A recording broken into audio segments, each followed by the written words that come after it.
Bonjour à tous et bienvenue sur BX1 et vos médias de proximité pour suivre avec nous les finales de Kinball. On va commencer avec les dames. Mais avec moi pour apporter toute son expertise de ce sport, j'ai Amélia Tchokwale-Datou. Bonjour. Bonjour à tous. Voilà, aujourd'hui c'est une finale entre Caribou, Verviers et Obel. Est-ce qu'il y a une équipe qui se dégage? Alors à l'issue des 2 premières journées de play-off, Obel se détache déjà. Et justement, voilà, pour ceux qui ne connaissent pas le Kinball, c'est le but du jeu, c'est tout simplement de remporter 4 périodes pour gagner le match. Et pour remporter une période, il faut marquer tout simplement 11 points. Et au classement, une période marquée vous donne un point au classement. Et c'est pour ça qu'aujourd'hui, l'enjeu est très mince, puisque Obel a déjà 6 points d'avance sur le Caribou qui est deuxième. Alors oui, en effet, Obel a déjà la main mise sur ses playoffs, mais je pense qu'on peut compter sur Verviers et Caribou pour offrir un vrai challenge aujourd'hui. Et puis il y a un match encore à aller gagner aujourd'hui. Ouais, donc malgré cet enjeu qui est mince, le Caribou, est-ce que vous pensez que le Caribou y croit encore? Je pense que le Caribou y croit encore, c'est dans la mentalité du club, donc je pense bien, oui. Oui, parce qu'il y a une condition pour que le Caribou puisse aller au bout et aller chercher un titre de championne de Belgique. Est-ce que vous pouvez un peu expliquer? Il faudrait, dans ce cas de figure, rafler toutes les périodes, donc les 4 périodes du match, et que Obel se voit octroyer un avertissement, un carton, ce qu'on ne leur souhaite pas évidemment, mais c'est toujours une possibilité en effet. Oui, donc voilà, vous l'avez compris, le match, l'enjeu n'est pas vraiment là pour ce match-ci, mais le Caribou peut toujours y croire, ce qui n'est pas non plus vraiment le cas pour Verviers. Là par contre c'est un peu plus compliqué, est-ce qu'on peut dire qu'elles sont déjà écartées de la course au titre? Un peu plus compliqué pour Verviers, mais je le souligne encore, je pense qu'elles sont ici pour offrir du beau jeu et encore une fois, le match ici est un match à part entière qui peut être gagné, finir une saison sur une victoire est toujours un plus. Et justement, quand on voit un peu les compos, effectivement, Obel sort peut-être un peu du lot parce qu'il y a quelques joueuses internationales et notamment qui ont été championnes d'Europe en 2023, si je ne me trompe pas. Oui, tout à fait, mais des championnes d'Europe, il y en a dans les 3 équipes. Verviers a amené aussi un bon lot de joueuses qui étaient présentes l'année passée, Caribou aussi. Donc on a ici un match avec beaucoup de joueuses internationales qui se connaissent très bien et qui vont nous offrir du beau jeu. Et justement, si on prend équipe par équipe, et si on doit sortir peut-être une joueuse, la joueuse emblématique, ce serait qui pour le Caribou? Pour le Caribou, je soulignerai la présence d'Alice Borbat, qui est très présente et on aura l'occasion de l'avoir jouée. Oui, très bonne joueuse. Et pour les autres équipes, au Obel, il y a notamment Manon Roux, qui est, si je ne me trompe pas, la capitaine de l'équipe nationale, c'est le gros nom de cette équipe. Tout à fait, très bonne joueuse qui a beaucoup donné dans le Kinball, qui est là depuis très longtemps, qui est une très bonne joueuse. Et justement, et du côté de Verviers, c'est une équipe un peu plus jeune peut-être, mais beaucoup de joueuses. Oui, beaucoup de joueuses, on aura l'occasion d'en parler, mais pas mal de joueuses qui ont été présentes l'année passée. On en parlera à l'occasion du match. Sur certaines occasions, je pense qu'on pourra en voir certaines briller. Et justement, avant que le match commence, on va un peu parler de vous. Vous êtes une ancienne du Caribou. Ouais. Le Caribou, vous le connaissez bien, ça, vous avez fait combien de temps dans ce club? Alors, j'ai fait 2 clubs à Bruxelles. J'ai passé les dernières années, je ne sais plus exactement combien d'années au Caribou. Peut-être 4-5 ans, je ne sais plus. Mais j'ai fait beaucoup d'années. J'ai joué 13-14 ans au Kinball, donc c'est un sport que j'aime beaucoup, qui est très formateur et avec des belles valeurs, notamment le fair play. Un très beau sport. Et justement, en préparant le sujet, vous m'avez dit que le Kinball, c'est peut-être la discipline de la famille chez vous. Oui, en effet. J'ai ma sœur et mon frère qui ont beaucoup joué, ma sœur qui a fait partie de l'équipe nationale aussi, et ma maman qui a été investie au niveau de la fédération. Disons, au début par intérêt pour ses enfants et puis qui est fini par y rester plus longtemps que nous. Donc voilà, oui, une famille très investie dans le Kinball en effet. Justement, c'est un sport jeune avec son lot de petites erreurs aussi, on en a parlé déjà. Le règlement évolue parfois de saison en saison avec des nouvelles règles qui s'ajoutent et d'autres qui sont enlevées. Tout à fait, c'est un sport en plein développement et qui offre cette flexibilité, cette possibilité de revoir les règles du jeu, réfléchir à ce qui pourrait peut-être amener plus de dynamisme dans le jeu. Ce règlement est en effet en constante évolution et c'est ce qui est intéressant aussi, on peut être vraiment acteur du développement de ce sport. Et justement, est-ce que par exemple les supporters, les spectateurs, les téléspectateurs qui nous regardent, est-ce que si par exemple ils ont l'idée d'avoir une règle comme ça, est-ce qu'ils peuvent la soumettre à la fédération ou c'est vraiment très fermé Je pense que les idées sont toujours les bienvenues. Vous allez le voir autour du match d'aujourd'hui, il y a beaucoup d'acteurs du kinball belge qui multiplient les casquettes au niveau du club, au niveau de la fédération. Et toutes ces personnes-là participent activement au développement de ce sport. Tout le monde est évidemment le bienvenu. Commencer au niveau du club, déjà à s'investir, pourquoi pas venir essayer un entraînement. Et puis après, les portes sont toujours ouvertes. C'est un sport où on se connaît un peu tous et où tout le monde est évidemment bienvenu pour donner ses idées. Et justement, on le voit derrière nous, le Caribou qui fait son entrée. Ils sont à domicile, hein, on le rappelle, donc ça fait du bruit. Il y a du monde pour les encourager. C'est toujours évidemment important de jouer à la maison. On a envie de performer, on a envie d'offrir du beau jeu à ses supporters. Donc on espère en voir aujourd'hui. Justement, nous, on va en profiter de la montée des joueurs pour prendre place dans notre cabine commentateur. Tout à fait. Et on vous laisse profiter un peu du spectacle avec les différentes équipes qui vont monter et ainsi vous pouvez admirer les présentations d'équipes.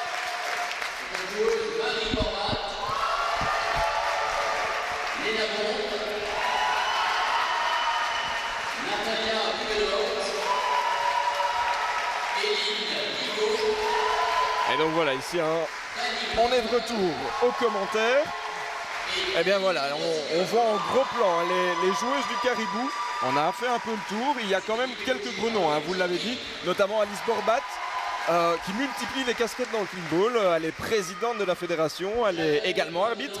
Elle joue pour l'équipe nationale, elle était championne d'Europe en 2023. C'est, comme on l'a dit tout à l'heure, c'est un peu le gros nom de cette équipe. Et quand on voit qu'elle est présidente de la fédération, c'est peut-être même elle qui, pas toute seule évidemment, mais porte un peu le sport. Alice est vraiment une actrice importante du kinball belge, mais elle est vraiment bien entourée au niveau de la fédération et je pense qu'elle amène toute son énergie pour le développement du sport en Belgique.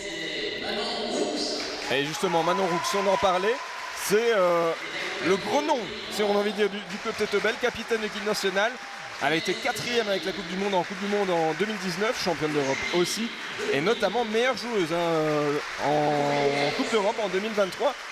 Ça veut dire aussi quelque chose. C'est vraiment, Obel peut se reposer sur elle. Ouais, ce titre de MVP, comme on dit, qu'elle a reçu en 2023 est tout à fait mérité. C'est une grande joueuse qui offre beaucoup de beaux jeux, autant à la frappe qu'à la glissade. Probablement encore un gros match, j'espère, aujourd'hui pour elle. Et ici on voit les deux coachs d'Obel, c'est aussi deux gros noms du kinball. On a envie de dire, aujourd'hui il y a un peu tous les gros noms qui sont là, tous les grands noms du kinball sont réunis. Ouais. Et donc avec Alexandre Jacob notamment et Tom Bragard, qui sont des figures de proue du kinball masculin. Oui, Alexandre Jacob qui est coach national, il est joueur national, il est investi au niveau du CA de la fédération belge, il est dans les commissions sportives et développement également au niveau de la fédération, donc un grand nom c'est sûr du kinball belge. Et Tom Bragard, oui, un petit mot sur Tom Bragard qui est également joueur national et coach, donc également un beau nom du kinball belge. Et justement ici on voit la présentation de l'équipe de Verviers avec les sœurs Gauthier, deux joueuses qui sont aussi championnes d'Europe U23. On a beaucoup de championnes sur le terrain. Est-ce que ça aussi ça peut être la force? On le voit aussi avec le Caribou, il y a deux sœurs. Est-ce que ça peut être une force dans une équipe d'avoir deux joueuses qui se connaissent très très bien pour faciliter les échanges? C'est évidemment toujours un plus de bien se connaître, que ce soit en tant que sœur ou même en tant qu'amie. Beaucoup de joueuses ont évolué dans le kinball pendant des années, se connaissent très bien. C'est sûr que la communication est essentielle dans ce sport, c'est toujours un plus.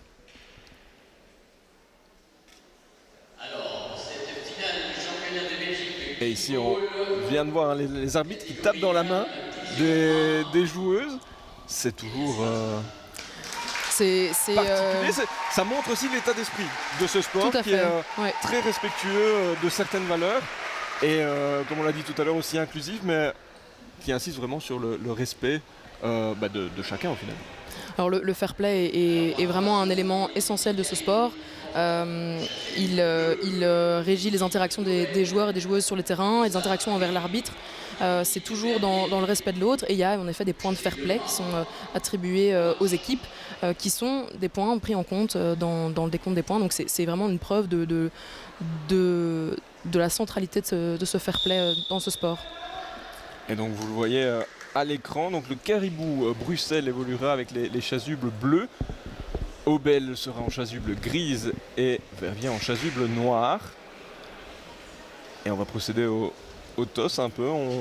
Je suppose que qu'est-ce qu'on se dit à ce moment-là ? En général, dans ce moment-là, il y a un rappel des règles importantes. L'arbitre va souligner des éléments qu'ils vont prendre en compte pendant ce match. Typiquement, un rappel des délimitations de terrain va être donné au capitaine. Hein. Ce sont les 3 capitaines qui sont réunis là avec l'arbitre.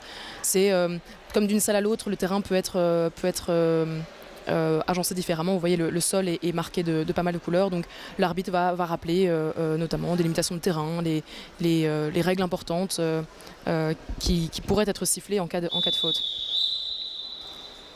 Là, vous voyez, le dé est lancé. Ça annonce la couleur de l'équipe qui sera la première au ballon et dans ce cas-ci, l'arbitre annonce que ce sera l'équipe noire, donc l'équipe de Verviers. Et donc la première au ballon, pour les gens qui ne connaissent pas, c'est la première équipe qui va pouvoir attaquer, c'est bien ça ? C'est ça. Ce sera la première équipe qui sera au centre du terrain et qui pourra lancer sa première attaque et appeler l'une des 2 autres équipes qui devra alors tout faire pour la rattraper. Et si le ballon touche le sol, ce sera un point pour les 2 autres équipes. C'est ça. Et donc c'est Verviers qui va avoir l'honneur de lancer cette rencontre. Et donc déjà là, on va voir un peu qui va être choisi pour être en défense. Et c'est Obel. Et voilà, donc là, c'est typiquement la phase d'un point où l'équipe attaquée ne parvient pas à se défendre et à récupérer le ballon. Et le ballon touche le sol et donc donne un point aux 2 équipes. Exactement. C'est vraiment un jeu où il faut essayer de voir là où il y a de l'espace, là où il est possible de créer un point rapide. Et le fait d'aller au centre du terrain, vous voyez là, la joueuse du Caribou va vers le centre du terrain. Ça offre des angles d'attaque plus grands qu'en longue ligne, évidemment, où on a un angle moins important que le 360 du centre du terrain. Et justement, est-ce que dans un début de rencontre, comme ici, est-ce qu'il y a une tactique à mettre en place ? Est-ce qu'on essaye d'aller chercher le plus vite, le plus grand nombre de points ? On regarde un peu les autres, on se jauge un peu ? Alors ça va dépendre un peu du cas de figure. Je pense qu'un début de match est toujours un peu plein de tension. Tout le monde se jauge un peu, essaie de réfléchir à voir un peu où il y a des espaces et où il y a moyen de taper et d'obtenir des points. En général, le cas de figure est qu'au Kinball, on est censé appeler toujours l'équipe en tête. Et donc, au niveau de la tactique, on est quand même limité par ce carcan-là, l'obligation étant d'appeler l'équipe en tête. Oui, justement, là on en revient aussi avec ces valeurs où on attaque celle qui a le plus de points au final. Exactement. Normalement. Exactement. Là, dans ce cas-ci, on a donc l'équipe bleue des Caribous qui prend la tête. Les gris et les noirs ont l'obligation d'appeler les bleus. Vous allez voir ici, l'équipe gris devrait appeler les bleus. Ouais, et Caribou qui se défend bien. Mais du coup, si on sait déjà à l'avance qui va être attaqué, comment on peut surprendre son adversaire ? Alors il y a toute une série de stratégies qui existent. Vous remarquerez là que donc, les joueuses vont au milieu du terrain et mettent en place des stratégies, des déplacements de ballon qui peuvent créer la surprise dans le déplacement et potentiellement trouver des espaces pour marquer un point. Comme ce qu'on vient de voir juste ici à l'instant, où ça a décalé rapidement. Bruxelles n'était peut-être pas attentif, pas prêt à encaisser un point supplémentaire. Mais c'est vrai que pour le moment, quand on voit le marquoir, c'est assez serré dans un début de match où on a un peu le sentiment que tout le monde s'attaque et on le voit au marquoir. Hein. C'est 3-2-3, donc ça se tient, vraiment. Une belle réception aussi.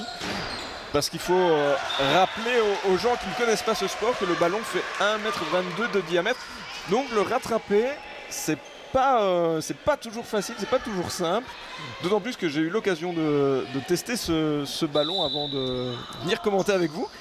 Et en fait, c'est un ballon qui est assez élastique et qui, on le voit dans les actions, volent très facilement. Oui, moi c'est une question que j'ai souvent quand j'explique le kinball. On me demande 1,20 m, est-ce que c'est pas un peu lourd?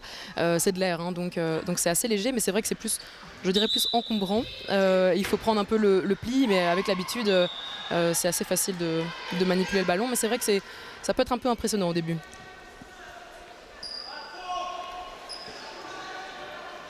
Et donc ici Bruxelles et Obel qui se détachent au marquoir. Et malgré la glissade, ici on n'a pas réussi à aller récupérer ce ballon. Oui, les joueuses là au ballon se mettent d'accord sur la tactique à suivre et puis mettent en jeu le ballon et lancent leur attaque sur base de leur discussion. Et là ça a été très vite. Obel n'a pas eu le temps de se replacer et encaisse un point via Lisbonne Batin, si je ne me trompe pas. Ouais, il y a vraiment deux rythmes de jeu, hein. On a vu au début de la période plus un retour vers le centre du terrain, ou alors on a tendance à plus mettre en place une stratégie, créer des trous. L'autre possibilité, c'est de jouer vite. C'est ce qu'on a vu sur les 2 points, celui-ci et le point précédent. C'est une accélération du jeu qui fait que l'équipe appelée n'a pas le temps de se replacer, et alors ça crée des trous. Et Bruxelles qui, l'air de rien, crée doucement un petit écart. Bon, vous allez dire, il y a que 2 points, c'est facilement rattrapable. Mais quand on doit aller jusqu'à 11, bah on n'est plus si loin au final. Ça peut aller vite dans les 2 sens. C'est ça aussi qui est chouette dans ce sport. Et en fait, comme on l'expliquait tout à l'heure, l'équipe qui attaque, par exemple les Noirs ici ont attaqué l'équipe d'Obel qui est en gris. Verviers a donc marqué un point supplémentaire, mais le point marqué va aussi à l'équipe de Bruxelles. Personne n'est laissé de côté, entre guillemets. Tout à fait, et ça permet d'avoir aussi certaines surprises dans le jeu. Toutes les équipes restent dans le jeu avec ce système que même une équipe qui est derrière au marquoir, au nombre de points, peut obtenir des points et donc revenir dans le jeu. Alors ici c'est un moment assez important du jeu. Vous avez vu que l'équipe de Verviers a quitté le terrain. C'est quand on arrive à ce score critique, ce 9 points, dès qu'une équipe atteint 9 points, l'équipe avec les points qui est au marquoir a le moins de points, quitte le terrain. Et alors la fin de la période se joue entre les 2 premières équipes au marquoir, dans ce cas-ci Caribou et Obel. Et l'équipe qui arrivera en premier à 11 remportera la période. Et tout simplement pourquoi décider, parce qu'au final le jeu commence à 3 et à un moment on termine la période à 2. Est-ce que c'est pour aller plus vite? Est-ce qu'il y a une raison particulière? C'est une règle qui a été mise en place, je ne sais pas exactement l'objectif qu'il y avait derrière, mais je pense que c'est une accélération du jeu. Il y a 2 équipes qui se détachent clairement et ça va créer un jeu beaucoup plus dynamique. Dans un cas de figure comme celui-ci où on part du principe que ça devait se jouer de toute manière entre ces 2 équipes-là. Ça laisse en attendant le temps à Verviers de préparer la période suivante. On ne le voit pas là à l'image, mais les joueuses se sont rassemblées dans un premier temps en cercle, ont discuté de la stratégie à prendre pour la période suivante et pour revenir plus forte en jeu. La règle étant que l'équipe de Verviers sera la première au ballon, étant l'équipe qui a été sortie en premier. Et donc ici on assiste à un moment charnière dans cette première période, puisque si Bruxelles marque, ben Bruxelles remporte cette première période. Tout à fait, elles sont à 1 point de cette première période. Et bonne défense là de Obel qui s'en sort bien.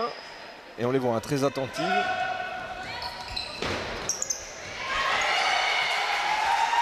Et ça tente Obel tente de désorganiser un peu les Bruxelloises, d'aller un peu les titiller pour aller marquer ce point. Et là on tente de jouer vite.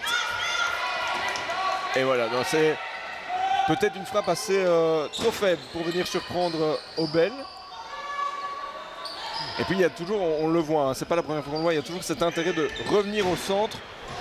Pourquoi? Pour avoir peut-être un plus large éventail de choix. S'offrir des angles et des possibilités de marquer un point.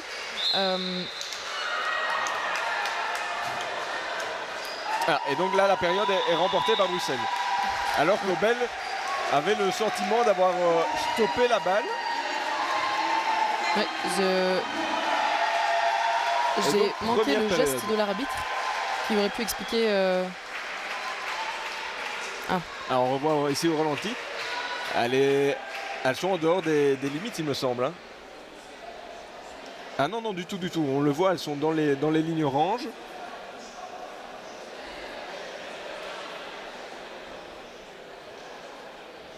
Donc, oui, petit sentiment d'incompréhension peut-être.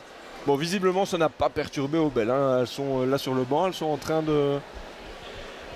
Pas de se faire tirer les oreilles parce qu'elles livrent une bonne prestation, mais on essaye de resserrer un peu tout ça, de réajuster peut-être les petites consignes qui ont été données en début de match. C'est l'occasion pour les coachs de faire un point, peut-être d'effectuer aussi certains changements. Il y a 4 joueuses sur le terrain.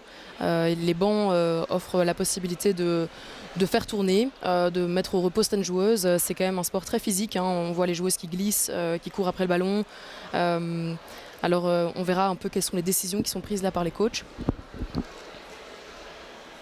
Oui, ça permet d'amener une certaine fraîcheur parce que si vous, chez vous, vous n'avez jamais pratiqué de sport en salle, c'est très très vite épuisant. On est très vite sur les rotules, on est très vite dans le rouge aussi, dans la zone rouge, parce que on n'est pas en extérieur, donc il y a peut-être ce manque d'air, ce manque de rafraîchissement.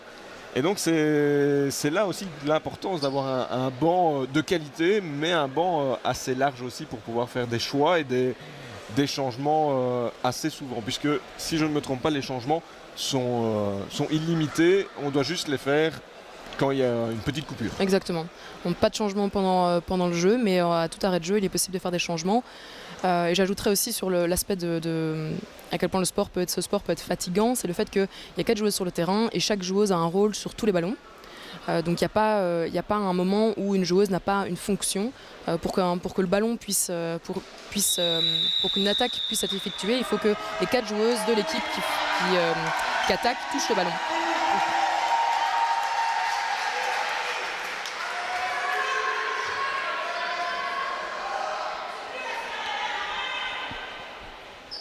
Allez, on est parti pour cette deuxième période. Et le Caribou déjà aux affaires. Et voilà, on rappelle peut-être la règle pour ceux qui la connaissent et on la fait découvrir pour ceux qui découvrent en même temps cette discipline via BX1 et les autres médias de proximité. Pour envoyer le ballon, pour le frapper, il doit être touché par tous les membres de l'équipe. Sinon, c'est une faute et c'est un point aux 2 autres équipes. C'est bien ça? Exactement. Et vous voyez là même, il y a... Vous voyez en général 1 à 2 joueuses qui portent principalement le ballon, une 3e qui va venir toucher le ballon. Ça peut vraiment être un doigt, hein. Il suffit d'un contact avec le ballon et puis la dernière joueuse va venir frapper le ballon et effectuer l'attaque. Et la règle aussi veut que le ballon ait une courbe ascendante. Hein, tout à fait. Alors si le ballon a une courbe descendante, ce sera une pente descendante. C'est considéré comme une faute.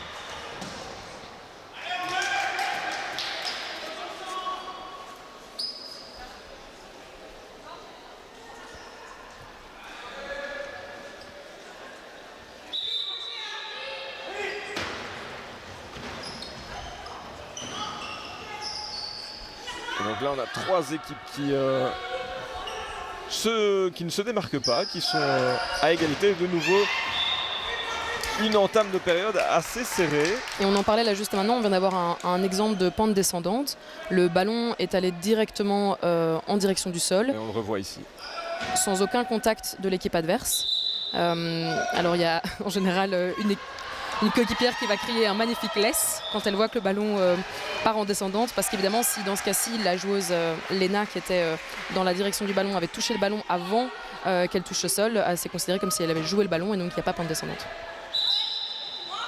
Et donc on est reparti avec Bruxelles et on le voit, ce petit changement très court, hein, ça s'est effectué sur 1 mètre, peut venir perturber l'équipe qui est en défense. C'est l'objectif en tout cas. Ouais, c'est quelque chose que l'équipe du Caribou aime beaucoup faire, c'est des déplacements, vous allez le voir tout au long du jeu. Il y a beaucoup de déplacements dans leur jeu, c'est une stratégie qui a été mise en place ces dernières années par le club, et notamment des déplacements depuis le centre du terrain, mais aussi on le voit en longue ligne, des possibilités de se déplacer sur une petite courte distance qui peut potentiellement ouvrir des espaces.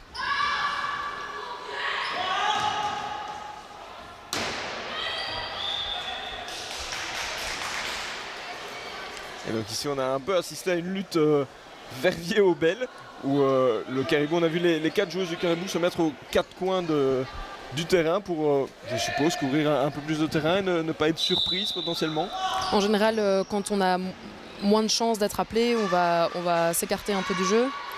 Ou alors on discuter. Moi, c'est quelque chose qu'on pouvait faire aussi si on était vraiment très loin du jeu. Bon là évidemment c'est plus le cas. Les Bleus peuvent potentiellement être appelés par les Noirs, mais c'est quelque chose qu'on faisait. C'était pas une pause dans le jeu, mais un moment où on se disait bon allez, comment on remonte au score. On pouvait profiter de ces moments-là, sans jamais évidemment perdre la concentration. Il faut toujours suivre ce qui se passe. Il ne faut pas se faire surprendre évidemment par ce qui se passe.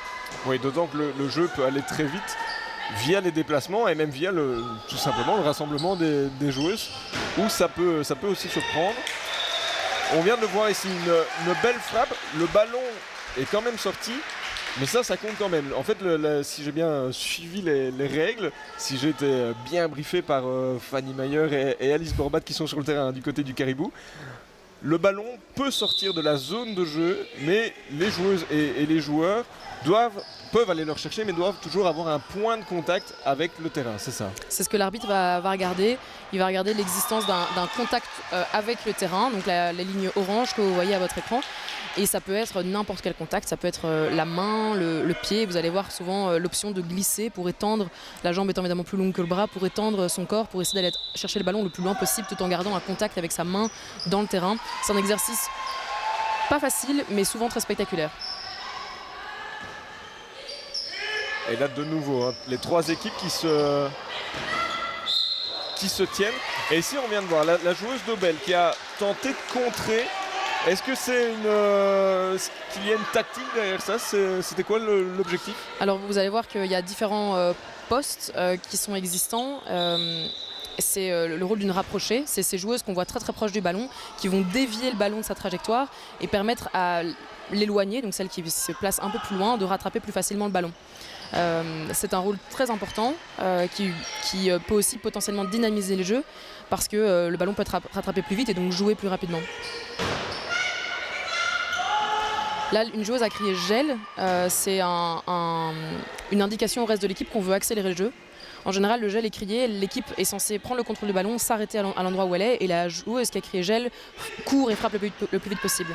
Ça dynamise énormément le jeu, et normalement, quand on crie gel, on espère mettre le point directement après. Et justement, ici, sur votre écran, vous voyez Aubel et Verviers à la lutte.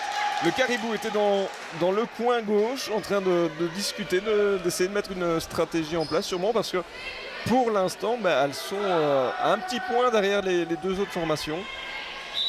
Et alors là, ce qui vient d'être sifflé, parce que je pense que c'est un point important à expliquer, l'arbitre a sifflé une défensive illégale. C'est donc une joueuse en défense qui touche le ballon avant qu'il soit mis en jeu, avant la frappe. C'est une faute défensive.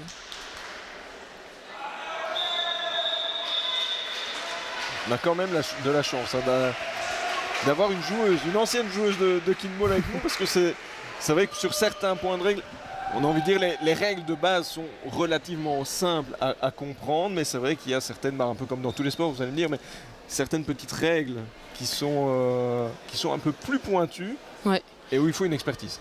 C'est un sport où il y a beaucoup de règles, mais en effet, les règles de base sont quand même relativement simples. C'est un sport qui peut être joué très jeune. Moi j'ai commencé, j'étais en primaire et au-delà des valeurs, je pense que c'est un sport très complet au niveau de l'endurance, de la force qu'il faut avoir, mais aussi l'aspect flexibilité. C'est un sport qui apporte beaucoup de choses en termes de physique, mais aussi de mentalité. Donc beaucoup de règles, mais abordables déjà à un très jeune âge. Et justement, on va assister à ces derniers points de cette deuxième période. Et après, on reviendra sur les jeunes, puisque la fédération fait beaucoup de choses, met beaucoup de choses en place pour aller chercher des jeunes joueurs, des jeunes joueuses. Alors là, beau point là de Verviers, où il y a eu de l'espace, c'est passé. Peut-être un manque de communication aussi du côté d'Aubel, et Verviers en profite. Et une frappe de qualité avec beaucoup de force. C'est un très beau point.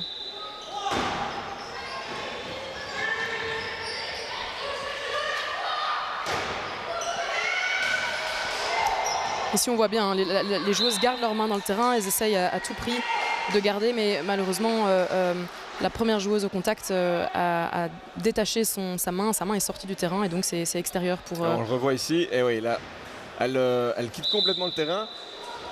Malheureusement pour Rebelle, puisque la deuxième joueuse arrivée en support, elle était bien dans le terrain. Ouais, Cécile était là et a effectué une très belle glissade. C'est en effet dommage. Et donc là, on est à 10 partout. Et temps mort pris. Évidemment, parce que ici, c'est le point pour la période qui va être jouée. C'est l'occasion de donner la dernière petite consigne qui va pouvoir faire la différence dans le jeu. Parce que c'est vrai que cette deuxième période est peut-être un peu plus serrée que la première au final. Ouais, le moment où un coach ou une capitaine, hein, les deux peuvent prendre un temps mort, décide de prendre un temps mort, c'est toujours une décision très stratégique. C'est toujours dans les moments un peu chauds où il y a des décisions à prendre et un match ou une période peut se jouer ou se perdre, se gagner ou se perdre sur un temps mort bien pris. Donc c'est toujours une grande décision. Allez, Verviers à l'attaque. Et voilà, c'est le point pour Rebelle. Avec deux arbitres sur deux. Et on va peut-être aborder un premier thème dans ce commentaire, c'est l'arbitrage en Belgique. On peut clairement leur faire confiance, puisque en Belgique, l'arbitrage est de qualité et même reconnu, puisque beaucoup de Belges vont arbitrer dans les compétitions internationales. Oui, tout à fait. Au championnat d'Europe l'année passée, la Belgique a envoyé 4 arbitres. Nathan Crous, Émeric Degré, Pierre Nissen et Benoît Potier. C'est, je pense, un gage de qualité de l'arbitrage belge. C'est aussi une démonstration de l'évolution du sport en Belgique, d'avoir la possibilité d'amener 4 arbitres à ce niveau-là, sur la scène internationale. Donc on a du bon niveau. Et justement, une des explications de ça aussi, c'est qu'on est le pays en Europe où il y a le plus grand nombre d'affiliés, ce qui permet aussi peut-être une certaine diversité dans les profils, et certains se dirigent peut-être plus facilement vers l'arbitrage, d'autres préfèrent le jeu, que dans d'autres pays où Alice Orbat m'expliquait par exemple qu'en Espagne, ils avaient aussi des arbitres internationaux, comme j'ai envie de dire dans les pays où on joue au pinball, mais que certains étaient aussi joueurs et préféraient jouer que arbitrer. Ce qui ouvrait la porte aux arbitres belges. Et comme on le disait, avec cette diversité représentée en Belgique, on a aussi le pouvoir d'amener un plus grand nombre d'arbitres et d'en former aussi un plus grand nombre. Mais beaucoup de nos arbitres sont aussi joueurs. Je pense que c'est inévitable dans un sport en développement. Les gens multiplient les casquettes pour développer au maximum le sport. Mais en effet, je pense que la Belgique, au niveau du développement, s'en sort très bien, est très très proactive. Et encore une fois, l'arbitrage en est un bon exemple. Et ce qui est assez fou, hein, sans critiquer personne, mais on entend souvent en Belgique le manque de moyens, le manque d'aide pour des sports en développement. Il y a les sports qui sont un peu plus populaires et bien ancrés. Hein. On prend par exemple le football. Mais d'autres sports un peu moins connus, un peu moins médiatisés, sont toujours un peu à la recherche de financement. Ici, on a envie de dire, il y a quand même un bon financement, c'est bien suivi, c'est encadré. C'est un sport qui est reconnu aussi par l'ADEPS, donc c'est qu'il y a une vraie volonté de encore faire développer ce sport. C'est une grande réussite du pinball belge. C'est un magnifique point de Alice Borbat à l'instant, une très très belle frappe. Oui, la reconnaissance du kinball en Belgique, c'est quelque chose que les autres fédérations nous envient beaucoup. C'est une très belle réussite au niveau national. Après, les fonds, évidemment, c'est toujours difficile pour les plus petits sports. Nos équipes nationales partent faire des championnats européens et mondiaux et ont besoin de fonds.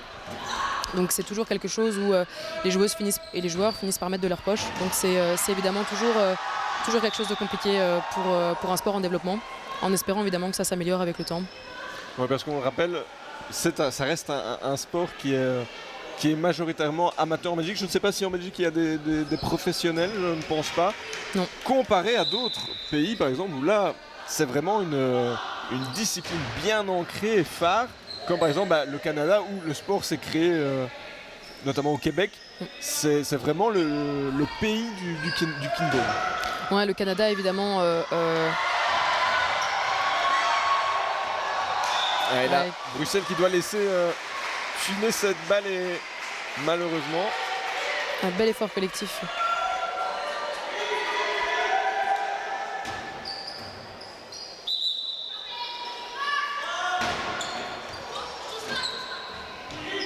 On voit déjà depuis le début à la différence de rythme par rapport au début du jeu où le jeu était peut-être un peu plus lent, un peu plus en analyse. Là, le jeu s'est accéléré, on voit les points plus rapides, des balles qui partent peut-être un peu plus fort aussi.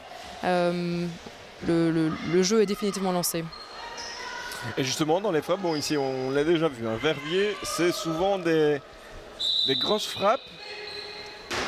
Et là, on vient de voir justement une tactique de changer peut-être de bras au dernier moment pour essayer de surprendre un peu comme on peut l'adversaire. C'est une des techniques. Est-ce qu'il y en a d'autres pour surprendre au moment de frapper? Il y a la possibilité de donner l'impression qu'une joueuse va frapper et ce n'est en fait une autre qui frappe. Si une joueuse arrive dans un axe, il est possible que la défense parfois anticipe le jeu, commence à se déplacer dans ce sens-là et puis en fait surprise, c'est une autre joueuse qui frappe et qui en fait frappe dans le sens inverse du déplacement de la défense. C'est quelque chose qu'on voit beaucoup. On a vu les déplacements notamment dans les stratégies, déplacements de ballon pour tenter de perturber la défense. Et il y a comme ça une série de possibilités. Évidemment, la force de frappe est toujours une possibilité. Une grosse frappe bien placée est toujours aussi efficace. L'accélération de jeu, le gel dont on a discuté plus tôt, une joueuse qui dit en fait là on accélère le jeu et je vois une possibilité de marquer un point rapide.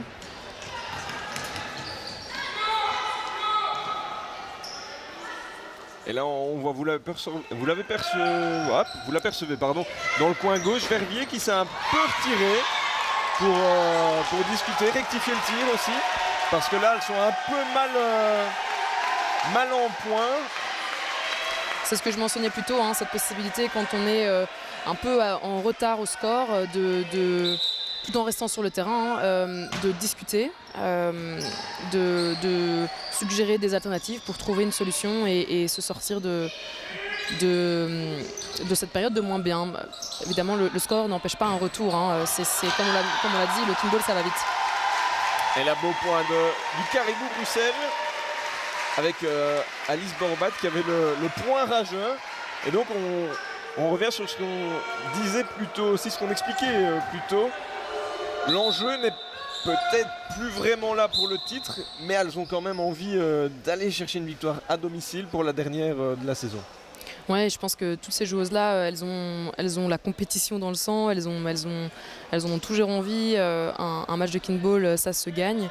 Alors évidemment, l'enjeu en troisième jour de play-off avec une avance d'Obel, c'est toujours plus difficile de voir la gagne des play-offs dans leur entièreté, mais c'est pas des joueuses qui lâchent aussi rapidement que ça. Dans les trois équipes d'ailleurs, c'est des joueuses qui ont l'habitude de la compétition, qui sont dans le circuit depuis plusieurs années, qui pour pas mal ont connu la compétition internationale et ont aussi à cœur de montrer qu'elles peuvent envoyer, qu'elles peuvent faire du beau jeu. Il y a notamment la Coupe du Monde qui arrive. C'est en novembre prochain en Corée du Sud. Ça joue aussi. Et justement, cette Coupe du Monde, on a envie de dire la Belgique est double championne d'Europe, puisque championne d'Europe chez les dames, championne d'Europe chez les hommes. Est-ce que, on a envie de dire en Coupe du Monde, on a toujours envie de dire le Canada est intouchable, le Japon l'est quasiment. Est-ce qu'il y a peut-être moyen d'aller chercher, de monter sur le podium? Parce que si je ne me trompe pas, la Belgique l'a déjà fait par le passé. Ouais. C'est sûr qu'en général, on voit le Canada et le Japon prendre la première et la deuxième place, avec un peu une bataille pour cette troisième place qui se joue régulièrement face à la France, à la République tchèque. Voilà, les deux équipes, à la fois chez les hommes et chez les femmes en belge, ont montré qu'elles étaient plus que capables d'aller chercher quelque chose. Ce double titre l'année passée au championnat d'Europe est vraiment une preuve d'une qualité de jeu. Et je pense qu'il est tout à fait possible d'aller chercher quelque chose de très intéressant en Corée du Sud en novembre. Et donc oui, c'est un rendez-vous que les médias de proximité ne manqueront pas. même si certains médias auront plus d'accroche à aller en parler, puisque, on va pas se mentir, c'est un sport qui est relativement très liégeois. À Bruxelles, il y a seulement 2 clubs et on est seulement en train de le développer dans les autres provinces, mais c'est vraiment un sport qui est très liégeois. Mais un plan de développement qui tend à s'étendre, qui veut développer cela en dehors. Il faut évidemment toujours des partenaires, des gens sur place qui sont prêts à lancer un club et à trouver des affiliés, mais le développement est en cours. En effet, il y avait il y a quelques années qu'un seul club à Bruxelles et on est déjà à 2 clubs maintenant. C'est en constant développement. Et justement, on profite de ce petit moment de break pour parler du développement du kickball. La fédération, on le voit, hein, elle est portée par des jeunes joueuses, des jeunes joueurs qui occupent, on l'a déjà dit, différents postes.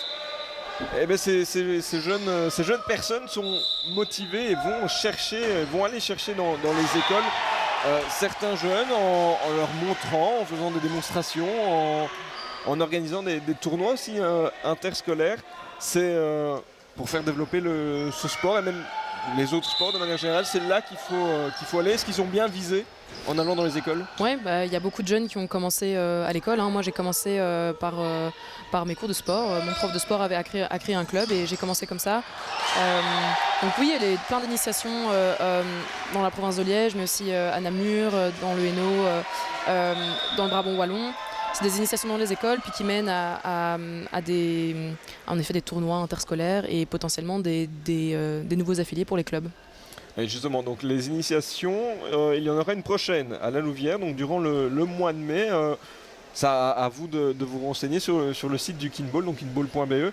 Il y en aura une prochaine aussi à Andenne. Et il faut dire que dans les chiffres, jusque maintenant, c'est plus de 30 écoles ou organisations sportives. Donc c'est environ 4000 jeunes qui ont été amenés à découvrir le sport, pas forcément à s'affilier, mais amenés à découvrir le sport, notamment dans la province de Liège, où là le sport n'est plus à présenter, il est bien connu, mais dans le Brabant wallon, dans le Hainaut, à Namur et aussi sur Bruxelles. Donc on le répète, si vous êtes intéressé de rejoindre un club, de faire part de vos envies aussi à la fédération, de développer un club, d'aller dans votre école, n'hésitez pas pour les contacter sur kickball.be tout simplement. Et il y a aussi une action en parallèle qui est l'action Bracelet Bleu, si je ne me trompe pas. Est-ce que vous pouvez un peu nous en dire un peu plus? Alors l'action Bracelet Bleu, c'est pour les jeunes. C'est suite à ces initiations la remise de ces bracelets bleus aux jeunes qui peuvent par la suite décider de s'affilier à un club avec une réduction auprès de ces clubs affiliés. Alors c'est pour les jeunes, je pense que ça va jusqu'au U14, mais c'est une initiative encore une fois pour donner de la visibilité et puis encourager suite à l'initiation les jeunes de venir s'essayer, de rejoindre les clubs. Les initiations se font en général dans un endroit où il y a la possibilité de s'affilier à un club pas loin, donc ça va de pair. Allez, on assiste ici au dernier point avec Verviers qui va... Il faudra encore attendre un petit peu, je ne sais pas si vous l'avez entendu, mais Verviers a demandé un temps mort. Ah oui, parce que Verviers pourrait aller chercher sa première période, ce qui n'arrangerait pas les affaires du Caribou, parce que le Caribou pourrait déjà faire le break avec Verviers, mener 2 périodes à 0, mais ne garder toujours qu'une période d'avance sur Obel. Obel a marqué cette fameuse période. Là maintenant, pour le titre, s'il devait y avoir un carton jaune, ça rabattrait justement les cartes. Mais là, avec ce point marqué, Obel a fait déjà un grand pas, un beau pas vers le titre. Il reste... Et voilà. Ouais. Point pour Verviers qui va aller chercher cette période.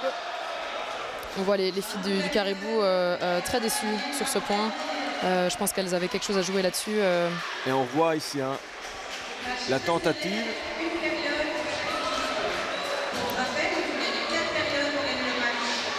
C'est une pente descendante malheureusement pour le Caribou. Le ballon, c'est ce qu'on mentionnait plus tôt, ne monte pas assez. C'est ça, il faut une pente ascendante, ou pas une pente du coup, mais il faut que l'axe soit ascendant. Et donc ici, le ballon va directement vers le sol, sans contact du ballon par Verviers. Donc c'est un point pour Verviers et la période revient à Verviers.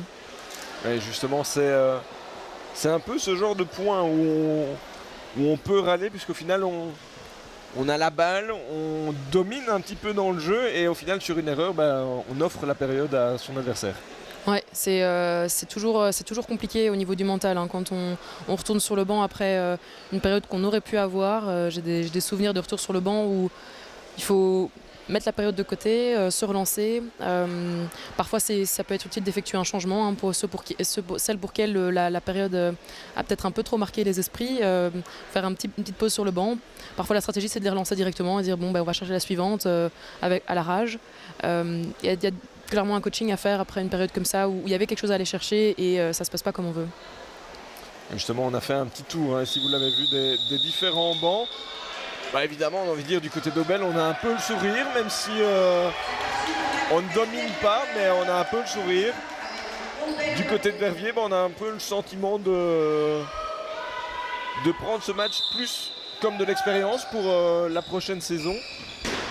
Je pense qu'elles peuvent aussi viser toutes les équipes. Hein. Il y a la victoire de ce match-ci en dehors des playoffs. C'est un objectif en soi. Oui, parce que si je ne me trompe pas, jusqu'ici, c'est Aubel hein, qui a remporté ces deux premiers matchs. Et donc, c'est une équipe qui n'a quasiment rien laissé à ses adversaires. Allez, avec Caribou Bruxelles, elle a bonne interception, bonne défense d'Aubel qui se précipite pour envoyer, mais Verviers attentif. Et on l'a dit et on le revoit, on revient toujours au milieu du terrain pour avoir des angles d'attaque bien différents. Et là, le point va aux deux autres équipes. Et c'est Aubel qui reprend la tête de ce match. Et Aubel avec le ballon, on revient au centre. Et vous l'entendez peut-être hein, chez vous aussi. Avant la frappe, il y a ce mot Omnikin. C'est ce mot qui va pouvoir déclencher la frappe. Donc c'est Omnikin suivi de la couleur attaquée. Et c'est véritablement ça qui va déclencher. Parce que si on ne le prononce pas, c'est une faute. Et c'est un point aussi là pour les deux autres équipes. C'est ça, c'est une faute d'appellation. Donc il y a une manière de... Je ne sais pas si les téléspectateurs l'entendent, hein, mais chaque joueuse qui frappe a fait cette fameuse appellation, Omnikin plus la couleur. La couleur sera généralement répétée par l'arbitre pour s'assurer que toutes les équipes l'ont bien entendu.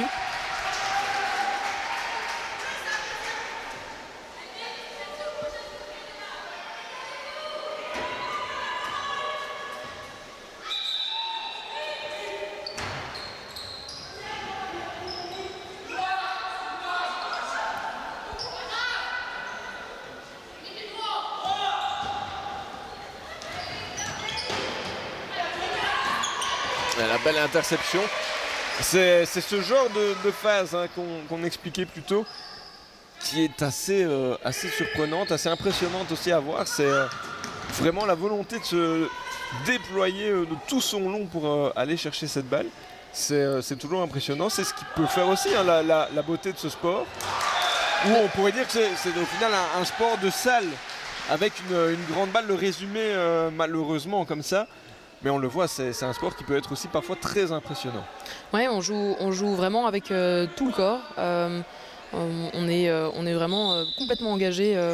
Et c'est vrai que ça donne des points très impressionnants, ce genre de glissade en longue ligne où il faut à la fois penser à la réception du ballon, penser au contact avec le terrain, penser à où sont ses coéquipières pour s'assurer que on amène le ballon vers l'endroit où le soutien vient. Voilà, typiquement là, Manon arrive par la gauche et le ballon est plus poussé vers la droite. C'est très compliqué d'amener un soutien utile.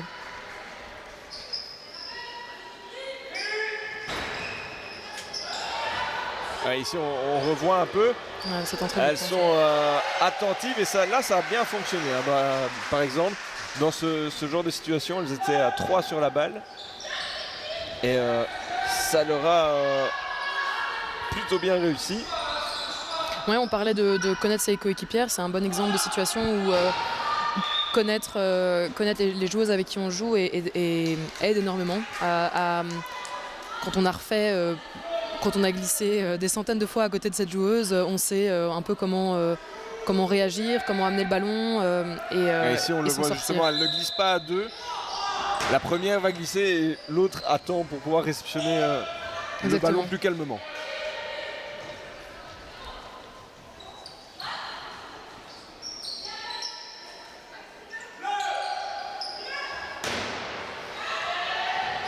Et la Verviers qui attaque Bruxelles et Bruxelles attentif.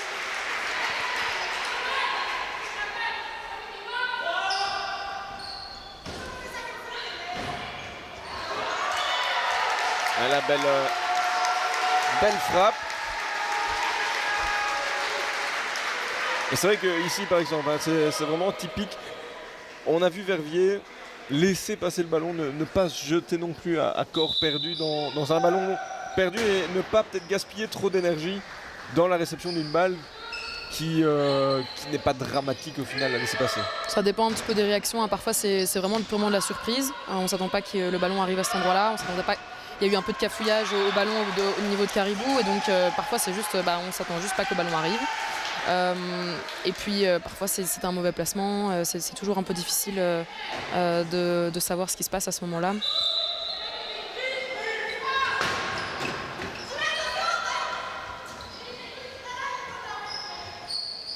Et oui, on en discute un peu, mais Obel qui fait figure de favori parce que chez les dames, on a envie de dire, il y a un peu qu'elle au final. Quand on voit au niveau du palmarès, c'est 8 titres quand même Obel de championne de Belgique. C'est quand même pas rien pour une jeune discipline. Ouais, c'est clairement un club qui beaucoup monté sur la première marche du podium, avec sur ces 10 dernières années 2 exceptions, hein, la victoire de c'était Wallaby Team et Fléron. Ouais, c'est ça. Anecdote d'ailleurs sur Fléron, la joueuse, parce qu'elle est sur le terrain actuellement, Eline du Caribou a gagné avec Fléron c'était en 2022. C'est un peu un transfert, elle est arrivée au Caribou récemment et amène clairement toute son expérience et sa connaissance du sport à cette équipe.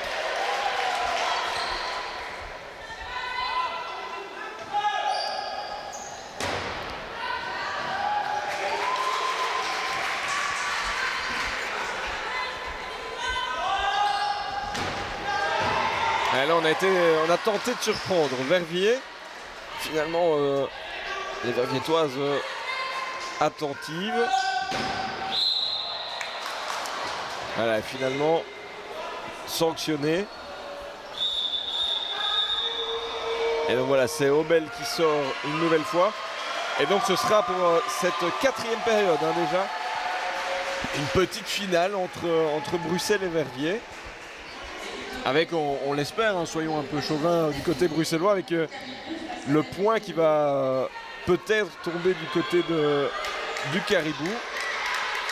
Alors j'ai évidemment un devoir de neutralité, mais mon club de cœur est tout vu. Je connais beaucoup ces joueuses. Ouais, en plus on l'entend, elles sont portées par un public assez nombreux.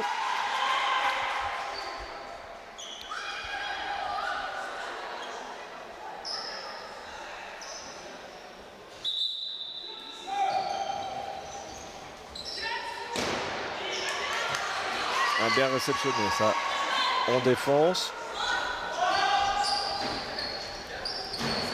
Et on en parlait tout à l'heure de ce jeu très mobile du côté du Caribou. Ici c'était l'exemple parfait où on se pose au milieu, on fonce vers le ballon et au dernier moment on le prend et on bouge tout ça très vite pour essayer de déstabiliser son adversaire. Ça c'est vraiment typiquement le jeu bruxellois, le jeu du Caribou en tout cas. Ouais, c'est un jeu qui a pris du temps à mettre en place parce que c'est un jeu qui peut amener potentiellement pas mal d'erreurs. Se déplacer comme ça, typiquement on parlait de la nécessité d'avoir un contact des 4 joueuses au moment de la frappe. Un déplacement peut mener à une situation où une joueuse ne suit pas et c'est un risque à prendre mais souvent ça paye.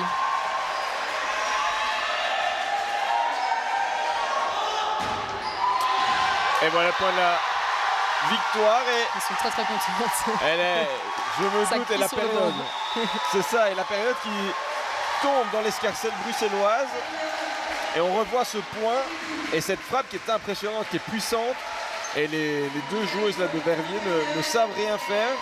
Elles ont beau se jeter, c'est terminé. Elles n'ont rien pu faire.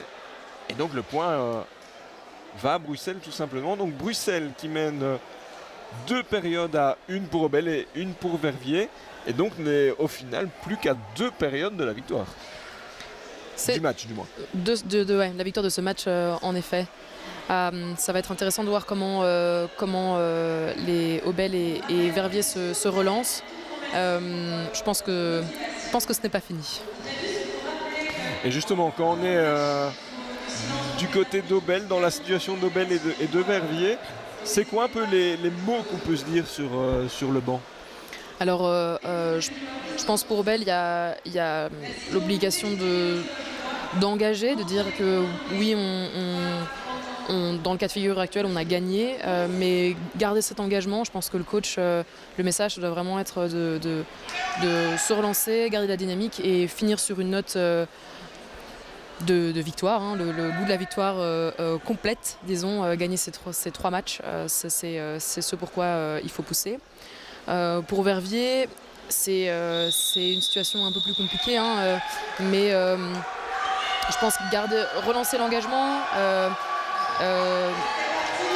envoyer des joueuses qui veulent rafler des périodes, c'est essentiel. Je pense que je l'ai mentionné plus tôt, hein, mais c'est pas mal de joueuses qui ont déjà pris un peu d'expérience au niveau international. Et des matchs à enjeu, elles vont en jouer encore plein. C'est toujours une bonne expérience de jouer des playoffs et donc peut-être les réengager avec ça en disant qu'il faut aller chercher le beau jeu, il faut aller rafler des périodes le plus possible. Il y a plein de petites victoires dans le match. C'est ça, et tirer du positif au final de ce championnat. Même si les playoffs ont été un peu compliqués pour elle, c'est essayer de sortir la tête de l'eau entre guillemets, d'aller chercher comme vous l'avez dit, une petite victoire c'est ça, ici sur ce dernier match. Des victoires de période, c'est toujours un plus et puis on finit par les accumuler et puis il est possible de gagner le match. Donc c'est parfois prendre un plus petit morceau pour essayer d'atteindre un plus grand objectif. Au ballon ici au centre, c'est la fameuse Eline que j'ai mentionnée plus tôt, celle qui a fait un transfert vers Bruxelles après ses années à Fléron.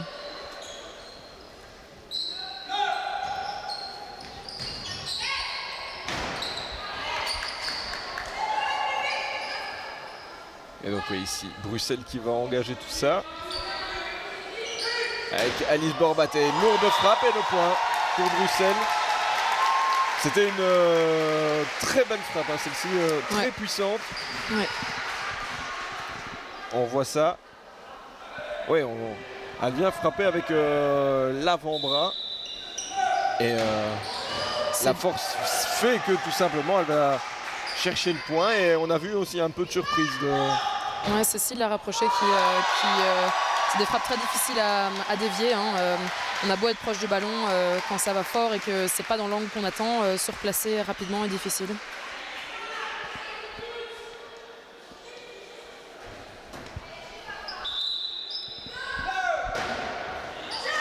Et comme ici, on en parlait, bien contré.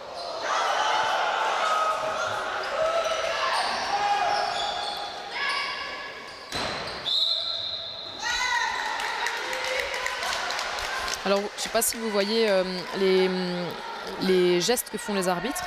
Les arbitres ont 2 brassards au poignet de la couleur des bleus et des gris. Et puis, ils ont une manche noire. Et alors, pour savoir un peu quelle est l'équipe fautive, il suffit de regarder leurs gestes. Ils vont en général indiquer la couleur de l'équipe fautive, donc soit l'un des 2 brassards si c'est les gris ou les bleus, ou leur manche si c'est l'équipe noire qui a fait la faute.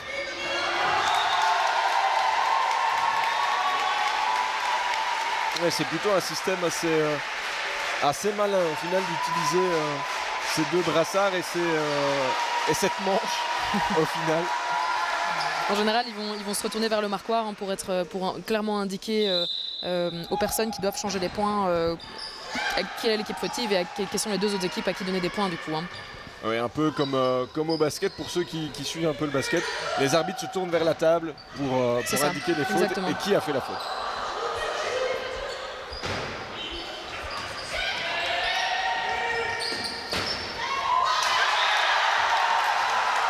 Voilà un exemple de gel bien effectué. Hein. Malheureusement, il a sifflé pente descendante, je pense. C'est les Bleus qui sont à nouveau au ballon. Mais dans la réalisation, c'était l'idée. Hein. Donc Eline a crié gel. À l'instant où le gel est crié, l'équipe qui a le contrôle du ballon s'arrête, s'installe et Eline frappe rapidement. Malheureusement, la frappe est pente descendante, donc c'est faute pour les Bleus. Ouais, c'est pour ça que les deux autres équipes reviennent tout doucement à hauteur du caribou.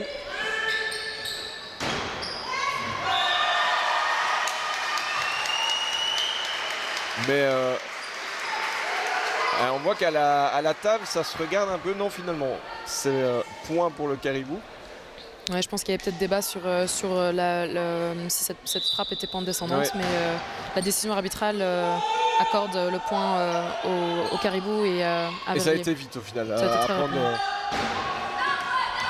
Et c'est vrai que depuis le début, il y a déjà eu peut-être une ou deux phases où les arbitres se sont regardés pour vite échanger. Et c'est vrai que les décisions, même si elles sont un temps soit peu litigieuses, la décision se prend très très vite. Alors les arbitres ont la possibilité, hein, s'ils sont en désaccord, de prendre un temps mort qui n'a pas de durée fixe, hein, c'est jusqu'à ce qu'ils prennent une décision finale. Il y a toujours un arbitre en chef et un arbitre adjoint, c'est l'arbitre en chef qui dira le mot final, mais c'est une possibilité qu'ils ont. Si vraiment ils ne sont pas d'accord, ils ont pas vu la même chose, ils vont prendre un temps mort, en discuter et arriver à une décision finale qui permet de résoudre ce litige.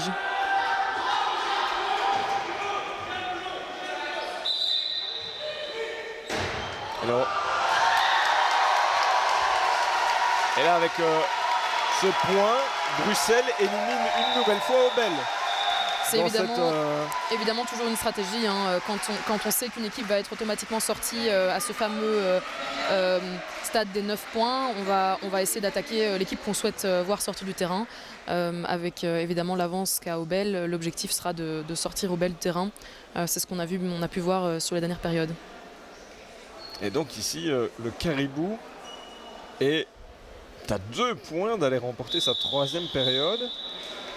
Ce qui serait plutôt pas mal parce que ça voudrait dire que, l'air de rien, les Bruxellois se rapprochent de la victoire de dans ce match. Exactement. Et au final, quand on voit le jeu, ce ne serait pas si immérité que ça.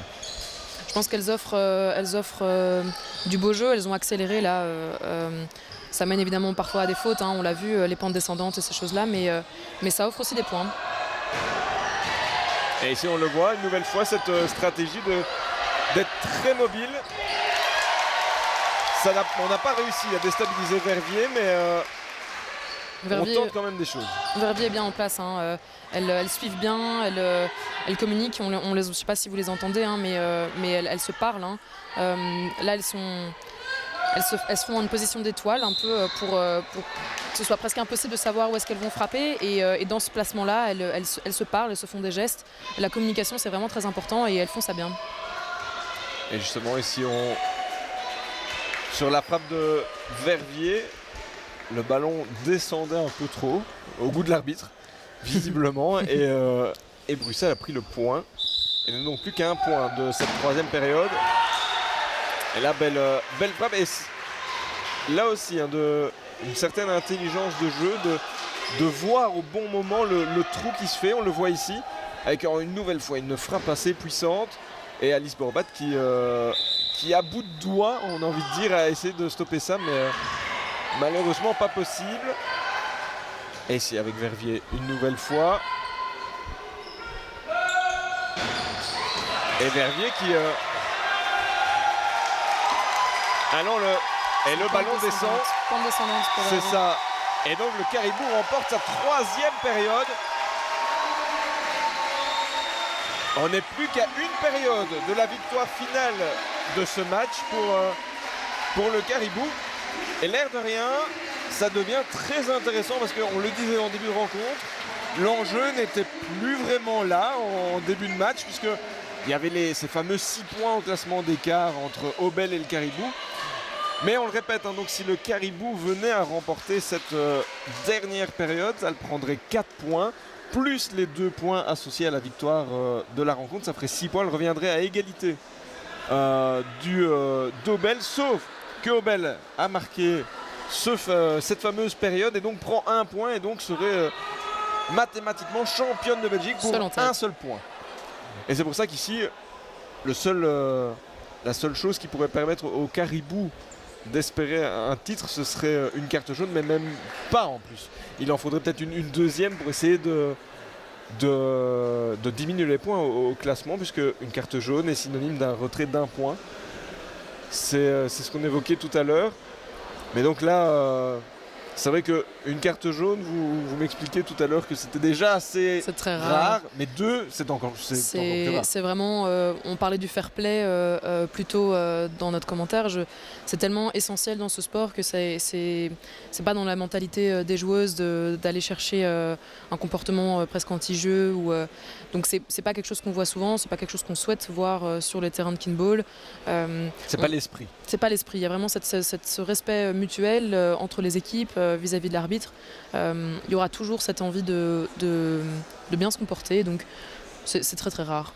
Et justement, vous parlez de valeurs, de respect, de bien de se comporter. On a envie de dire c'est des valeurs qui sont très proches d'un autre sport qui est le rugby aussi, ça défend des belles valeurs. Mais c'est aussi très proche de certaines valeurs qui sont olympiques.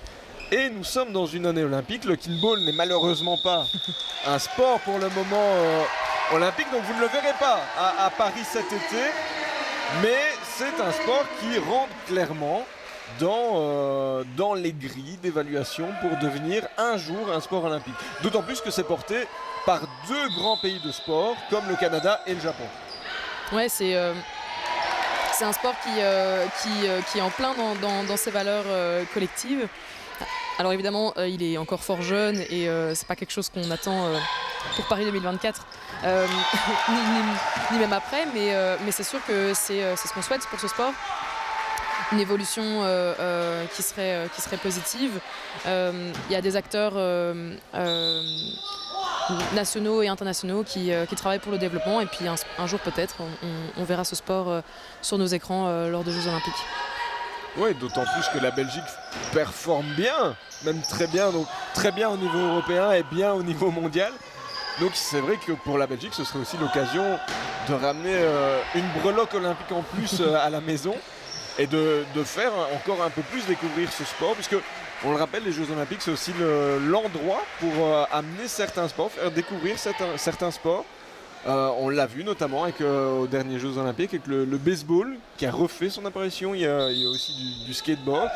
Il y aura, si je ne me trompe pas, dans les prochains Jeux Olympiques de la danse aussi. Ouais, du breakdance, ouais. Du breakdance, voilà. Donc c'est clairement, ce ne serait pas anodin, ce ne serait pas fou de le voir peut-être pas comme on l'a dit ici dans ces Olympiades de fête, mais dans les prochaines non plus. Mais dans un certain temps, dans les 2 ou 3 prochaines Olympiades. C'est sûr que ça passe aussi par une reconnaissance. On a mentionné que la Belgique avait cette reconnaissance-là. Les autres instances internationales et les autres nations travaillent à cette reconnaissance-là. Ça passe par là aussi. La reconnaissance en tant que sport, la Belgique a réussi cela, mais c'est un effort de tous les jours, le développement d'un sport comme le kinball. C'est essentiel. Et là on voit le Caribou Bruxelles à bout de bras, à bout de jambes, on a envie de dire, pour essayer de s'arracher et d'aller chercher ça. Mais malheureusement on n'a pas réussi, parce qu'on le rappelle, il faut garder ce point de contact avec le terrain, on n'a pas réussi à aller chercher cette balle. Et de nouveau, égalité parfaite entre les équipes. On a envie de dire, chaque début de période, c'est un peu le même scénario, c'est très serré avant qu'une équipe ou une deuxième équipe ne se détache. On a envie de dire, en même temps, c'est les 3 meilleures équipes de Belgique, c'est logique qu'il y ait un match au final et qu'il y ait un score si serré. Ça se joue toujours sur 1 ou 2 points clés, où une équipe sort du lot. Souvent c'est les fautes directes qui mènent à cette différence. C'est le moment où on a le ballon, on a la possibilité de faire le point et en fait on fait la faute tout seul. Oui, et plus le match avance, le physique aussi joue et rentre en compte. On commence à voir que certaines joueuses sont marquées par l'effort.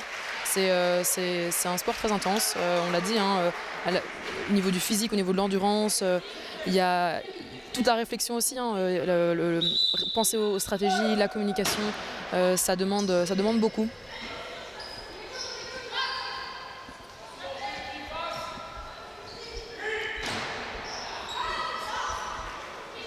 vous ne le voyez pas à votre écran, mais on voit l'entraîneur du Caribou, Loïc Thieffry, qui est en train de donner quelques consignes, de porter haut ses couleurs, on a envie de dire, de très concentré. Parce qu'il le sait, on n'est plus qu'à quelques points d'une possible victoire de match pour le Caribou. Et il faut le dire pour justement laisser filer le point du côté bruxellois avec Aubel et Verviers qui en profitent pour revenir dans le match. Aubel toujours distancé et Verviers qui égalise. C'est vrai qu'on voit les coachs sur les bancs, ils communiquent beaucoup avec leurs joueuses. Que ce soit celles sur le banc, potentiellement qui pourraient rentrer plus tard dans la partie et qui pourraient arriver avec quelques conseils et astuces reçus par le coach, mais aussi directement sur le terrain. Là, on a vu un ballon arrêté très proche de la ligne et Loïc qui crie quelques consignes. Loïc n'est pas le seul. Guillaume, côté Verviers, communique également avec ses joueuses. C'est quelque chose qu'on voit très souvent. Oui, Loïc Thieffry qui viendra prendre votre place juste après ce match pour commenter la finale homme. Donc voilà, si vous êtes toujours intéressé par le kinball, eh bien il y aura une deuxième finale à suivre juste après sur les coups de 17h avec du coup Loïc Thieffry, l'entraîneur du Caribou, qui viendra en tant que consultant une nouvelle fois, mais son expertise. Et attention, quelques petits détails sur BX1. Le match ne sera pas retransmis en direct, en télévision du moins. Vous pouvez le retrouver sur le site internet. Mais pas de panique, les télés locales et vos médias de proximité vont continuer à diffuser ce deuxième match qui aura lieu à 17h avec une nouvelle fois Aubel, une nouvelle fois Verviers. Pas de Caribou, mais Herve cette fois-ci où là il y aura un peu plus d'enjeu puisque Aubel et Verviers sont à égalité de points au classement, ce qui promet une belle bataille. Mais allez, on est de retour avec le kinball féminin où le Caribou est... il n'a suffi de quelques phrases au final pour que le Caribou se fasse dépasser au classement, au marquoir. C'est vrai que ça va très très vite, les points, les échanges s'accélèrent. Oui, on voit que ça mène aussi à des décisions au niveau du coach. Loïc qui va effectuer des changements. Il attend que la balle soit arrêtée et va changer l'équipe sur le terrain. Ouais, 3 changements d'un coup. Et on repasse avec des joueuses un peu plus importantes comme Alice Borbat qu'on a laissé un peu souffler aussi. C'est sûr que le rôle qu'elles ont en tant que rapprochées, c'est assez intense. Mais je pense qu'elles ont tout donné. On les voit toutes assez marquées. Ce match a l'air intense. Et ça se voit aussi sur le visage des arbitres qui on les oublie parfois et on les oublie même souvent dans toute discipline. Eux aussi parfois doivent courir en même temps que les sportifs et donc sont soumis aussi à l'effort. Et ici on voit c'est Aubel qui prend le lead dans ce match. Et une fin de match un peu serrée parce que Aubel aura le choix de savoir qui emmener en finale pour cette période. Et on vise les bleus. Et le Caribou qui se défend très très bien. C'est vrai que là les équipes ont tout un intérêt à faire sortir les bleus, ce qui sera pas le cas. Ouais. Ici les grilles ont été appelées et c'est une des sœurs Gauthier, il me semble, qui touche le ballon chez Verviers. Et Verviers sort du coup. Et donc Verviers sort. Et donc là maintenant, le Caribou, dans les chiffres, est à 3 points de la victoire finale du match. Pas du titre de championne de Belgique, mais à 3 points de s'imposer dans cette 3e manche des playoffs, on le rappelle. Avec Aubel en face. Aubel, au niveau féminin, on l'a déjà dit, on le répète peut-être, mais le plus gros palmarès en Belgique. C'est une équipe impressionnante de constance. Mais c'est ça, avec autant chez les hommes que chez les femmes, puisque les deux sont en finale. Ouais, avec des joueurs et des joueuses. Ici, on voit Cécile qui reste dans cette zone du ballon. alors que le ballon n'est pas encore en jeu, la frappe n'a pas été effectuée, elle veut se placer et en fait elle se fait surprendre. Et du coup c'est une défensive illégale. Et on l'a vu une nouvelle fois la rage des joueuses du Caribou qui, je pense, ont conscience que dans 2 points, elles peuvent remporter ce match. Et ça joue vite, on le voit, on tente de surprendre, mais on est attentive du côté des joueuses d'Aubel. C'est Inès Charlier ici qui porte le ballon, c'est aussi une joueuse internationale qui est dans le circuit depuis un petit temps maintenant et qui renforce les troupes au niveau national côté Aubel. Oui, un petit point sur Inès Charlier. Bah, vous l'avez dit, hein, elle est joueuse de l'équipe nationale. Elle a terminé avec la Belgique 4e de la Coupe du Monde en 2019. Elle est championne d'Europe en titre avec nos Belges. C'est vrai que c'est une belle carte de visite. Je pense que c'est bien de l'avoir dans son équipe. Oui. Vaut mieux jouer avec que contre. Exactement. C'est une jeune joueuse qui va encore, je pense, amener beaucoup à cette équipe nationale. Donc, curieuse de voir l'évolution. Et donc là, Aubel a une frappe pour aller chercher une deuxième période. Bien défendu du Caribou Bruxelles. Et une nouvelle fois, on l'a dit, on le répète, c'est la stratégie du Caribou, c'est d'aller vite et ça fonctionne. Ça fonctionne. Alors là, c'est très simple et justement, on prend un temps mort même, c'est très simple. Le prochain point offre la victoire au Caribou Bruxelles ou offre la deuxième période à Aubel et on continue donc la rencontre. Et on le rappelle, il faut 4 périodes gagnantes pour s'imposer. C'est certainement un point important et les supporters ne s'y trompent pas, on les entend crier dans les gradins. Et justement, je pense que ça aussi, quand on est sur le terrain, ça booste d'avoir... Bon, nous on ne les voit pas directement, les supporters de la position où on se trouve, mais quand on voit un gradin, une tribune remplie, dédiée à notre cause, à sa cause, je suppose que ça donne un boost encore supplémentaire. C'est toujours un plus, puis on entend les gens célébrer les beaux points. On est sur un point important, donc ça joue évidemment.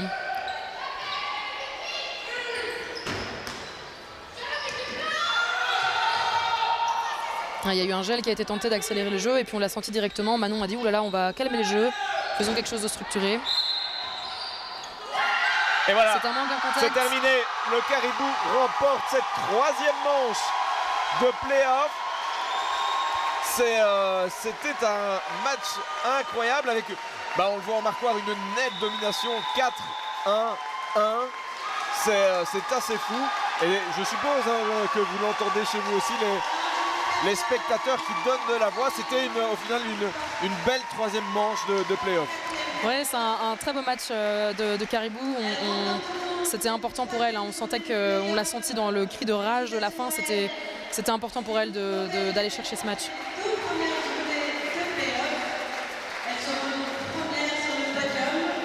Et donc voilà.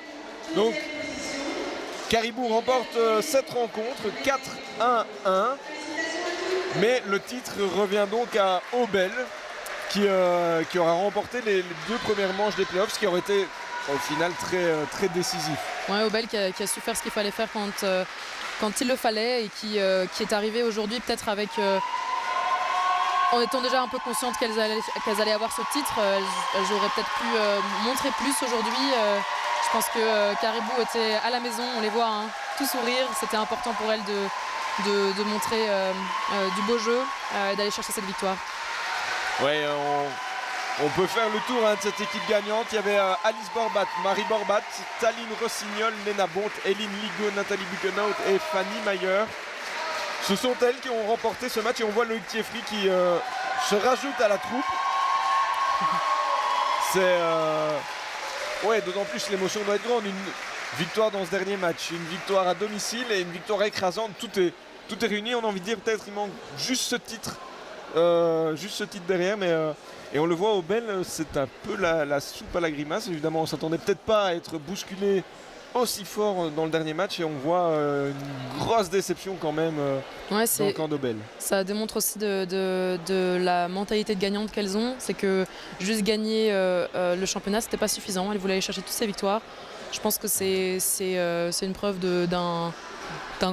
d'une grosse envie de gagner. Je trouve ça bien de se dire qu'elles ne venaient pas juste se dire on gagne les playoffs et c'est tout. Elles voulaient le match et on le voit en effet. Les mines sont très basses, très tristes, alors qu'au final, elles sont quand même championnes de Belgique. Bah oui, elles réalisent le doublé parce qu'elles ont été déjà championnes de Belgique l'année dernière. Elles le sont encore une fois et on sent la limite de la tristesse plus que de la joie. Cécile est très triste. Je pense que c'est elle qui doit être à l'origine du manque à contact. C'est difficile quand on joue en équipe, quand on est à l'origine comme ça du point qui fait basculer le match, qui fait qu'on ne peut plus aller chercher une période encore derrière. C'est difficile, mais je pense qu'elles vont très vite rebasculer une fois qu'elles auront la breloque autour du cou. Dans l'euphorie. Exactement. Mais c'est vrai que quand on gagne beaucoup et quand on a comme ça des titres à répétition sur les 10 dernières années, on veut plus. Donc gagner tous les matchs. On veut la manière en plus. Exactement. Finir sur une victoire aurait été important, mais comme je dis, ce sera très vite oublié. Alors que du côté du Caribou, évidemment, on voit les dents de tout le monde. Il y a beaucoup de sourires. Mais c'est vrai que quand on prend la rencontre de bout en bout, c'est une rencontre qu'elles ont dominée. Elles sont passées peut-être à côté d'une période où vraiment elles ont été rapidement mises de côté. Ouais, mais sinon elles ont vraiment dominé du début à la fin ces périodes. D'ailleurs le score est assez large. C'est un score, si je ne me trompe pas avec les autres scores des manches de play-off, c'est le score le plus élevé. Il y a toujours eu au moins une deuxième période de marquée par une autre équipe, voire même une troisième période. Là, c'est 4-1-1, c'est assez révélateur au final. Mais c'est sûr que ces trois équipes se retrouvent régulièrement sur les terrains, ça bataille beaucoup et puis parfois il y a des matchs comme ça qui sont un peu plus tranchés, mais c'est toujours des beaux matchs. Quand ces trois équipes se rencontrent, on a vraiment des belles joueuses dans les trois équipes qui connaissent bien les terrains, qui se connaissent bien entre elles, qui quand elles jouent, comme elles jouent beaucoup en national ensemble, que ce soit à Verviers, Aubel ou au Caribou, elles connaissent un peu les failles de chacune. C'est aussi là qu'elles vont essayer d'aller chercher les points. Et je pense qu'aujourd'hui, Caribou a bien fait ça. Elles ont accéléré les jeux quand il fallait. Elles se sont remises en question quand il y a eu un coup de moins bien. Elles ont écouté le coach, suggéré des tactiques et ça a payé. Et du côté de Verviers, il était clair qu'on ne jouait plus grand-chose.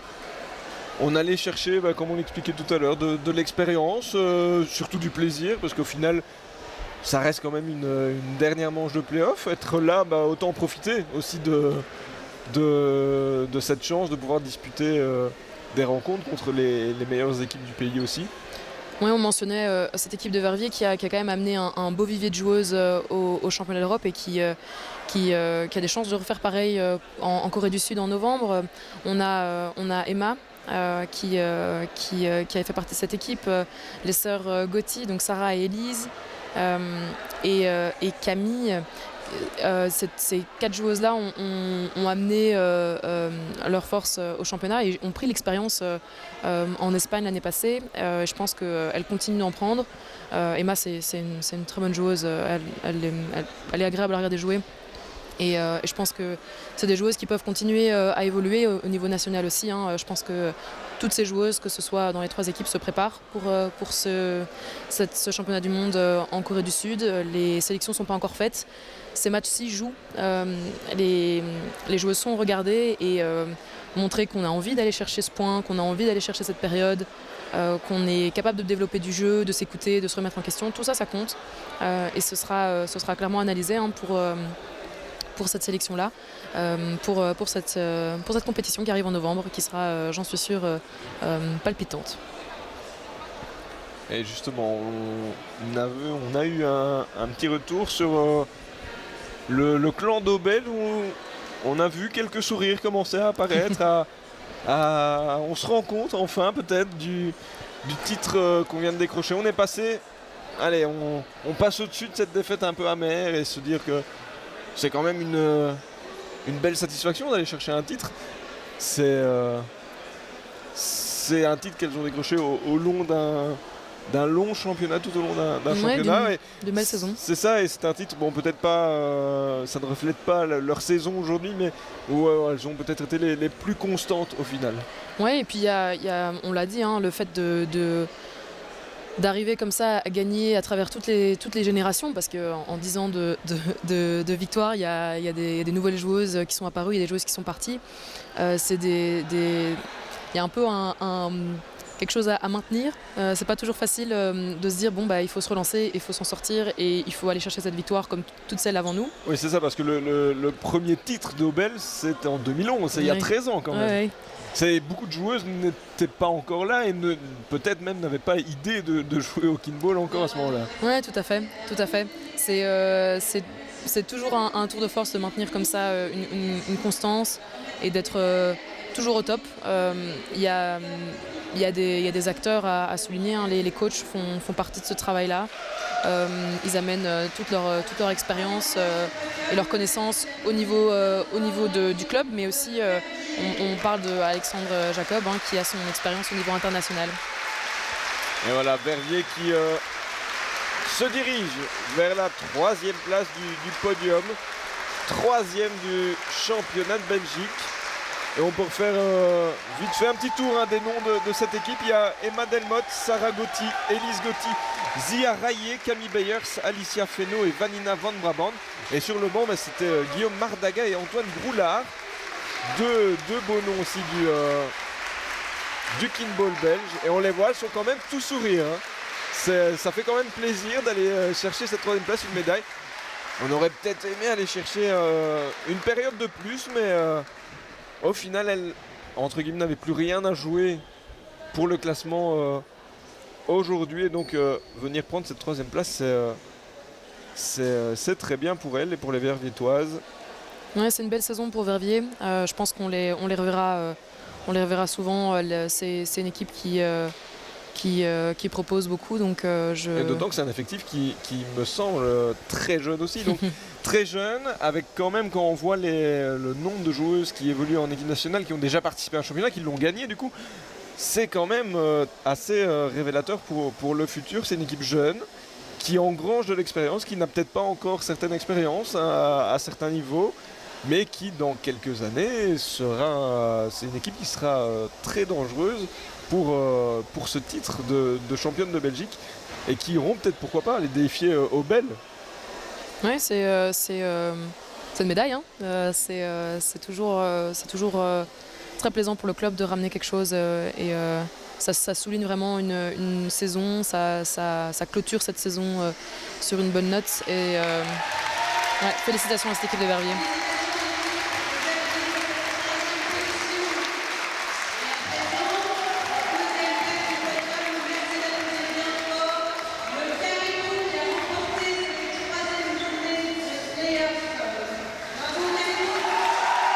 Voilà le Caribou Bruxelles qui monte sur la 2e marche du podium. Un petit tour du podium pour aller saluer, féliciter Verviers.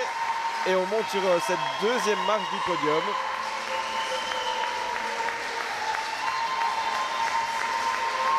Et pour rappel, c'est elles qui ont remporté cette 3e manche.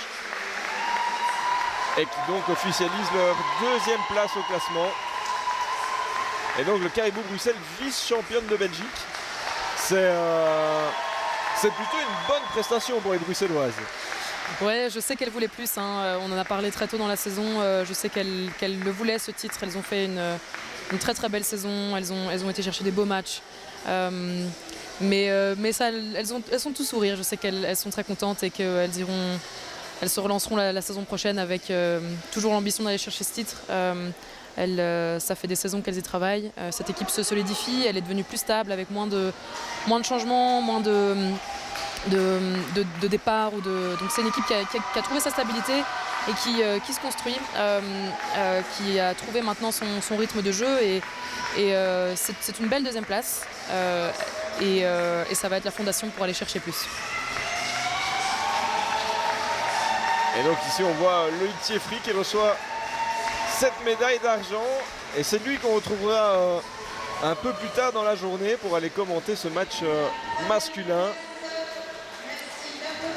Et donc voilà, place désormais aux championnes de Belgique, à celle qui réalise le doublé. Il s'agit de Obel et toujours dans le fair play. On va aller saluer ses adversaires et les féliciter avant de monter sur la plus haute marche du podium. Voilà ce que fait la capitaine, imitée par ses coéquipières et par les deux coachs. Est-ce qu'il y aura assez de place? Vous me direz, ils sont assez grands. Mais oui, on se pousse un peu, voilà, ça en fait un peu de place. Pour soulever une coupe, il y a toujours de la place. Pour recevoir une médaille, il y a toujours de la place. Mais mine de rien, cette équipe de Bâle est aussi assez jeune, pas en expérience mais en âge. Il y a eu du renouveau hein, par rapport à l'époque où moi j'étais sur les terrains. Il y a des grosses joueuses qui ont quitté cette équipe et ça ne leur empêche pas de performer et de maintenir leur présence sur cette plus haute marche du podium. C'est assez impressionnant. Ouais, c'est vrai que là vous découvrez les visages hein, de Manon Roux, de Amy Brand, Inès Charlier, Cécile Gémine, Léa Vox, Julie Debouni, Chloé Ernst et Maud Hick. C'est vrai que quand on voit leurs visages, elles ont l'air relativement jeunes, bien encadrées. Ça, il faut le répéter avec Alexandre Jacob, qui est coordinateur sportif de la fédération, joueur, coach national. Il a aussi été décroché quelques places d'honneur avec l'équipe nationale. Tom Bragard qui est capitaine de l'équipe nationale et qui est champion d'Europe en titre aussi. Et tout ça, c'est ça aussi la force d'une équipe, c'est pas seulement avoir du talent et des joueuses prometteuses sur le terrain, il faut aussi un bon encadrement derrière, un bon staff. Il me semble que, bon, les experts pourront me corriger, mais il me semble qu'Alexandre Jacobs était également le coach de l'équipe de Fléron lorsque l'équipe a gagné en 2022. Donc ouais, un palmarès très impressionnant pour Alexandre. Ouais, donc des coachs très expérimentés qui permettent au final à des jeunes joueuses avec peu d'expérience de venir à bout de ce championnat de Belgique. Ouais, on se retourne vers son coach hein, quand ça devient stressant, tendu, on va regarder un petit peu à être rassuré, on va suivre les consignes, se retourner vers un coach, Manon, qui va soulever cette coupe. Et voilà la capitaine qui va soulever le trophée. Obel est champion de Belgique féminin 2024. Un titre qu'elles auront été chercher dans les deux premières manches des playoffs qu'elles ont remportées. Ici, elles sont un peu passées à côté de leur match, mais au final, ça reste un titre quand même. Et un doublé, puisqu'elles ont été championnes de Belgique en 2023. Et donc, elles rajoutent un 9e titre à la collection d'Obel au niveau féminin. C'est, je pense, sur ces images qu'on va doucement se quitter. Merci Amélie Chocolat-Datou d'avoir commenté ce match à mes côtés, tout simplement. Merci à vous aussi, téléspectateurs, d'avoir suivi cette rencontre sur BX1 et vos médias de proximité. Le Kinball, par contre, ce n'est pas terminé. Il y a la finale des hommes à 17h. On sera à l'antenne à 16h55. Pas sur BX1. Sur BX1, ce sera simplement sur le web. Mais par contre, sur l'antenne bruxelloise, vous pourrez retrouver la rencontre masculine plus tard dans la soirée. Voilà, il me reste simplement à vous laisser sur ces images de joie, de médailles d'or, de coupes et de photos officielles qui vont aller venir peut-être se poser sur la cheminée, une commode, une armoire chez les joueuses et les coachs. Et à vous souhaiter tout simplement une bonne après-midi et on se retrouve juste après, donc tout à l'heure vers 17h pour le match et pour la finale des hommes entre Obel, Verviers et Herve. À tout à l'heure.